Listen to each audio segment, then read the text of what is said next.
kabisdak, good morning. So nandito tayo mga kabisdak, ayan yung pusa na pinakain natin no, dahil natakot siya. Ayan siya mga kabisdak, binigyan natin ng food mga kabisdak para makakain po tayong iring.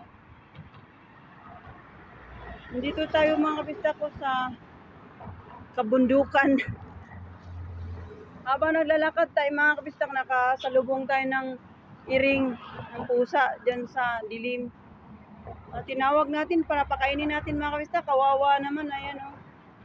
So nabigyan, malayo lang tayo mga kabisdak kasi hindi pa siya sanay sa tao masyado. So yan, pinakain natin mga kabisdak. Kawawa naman wala siyang makitang pagkain dito mga kabisdak oh. Awang-awa naman ako sa kanya mga kabisdak dahil puro basura lang talaga ang nandito.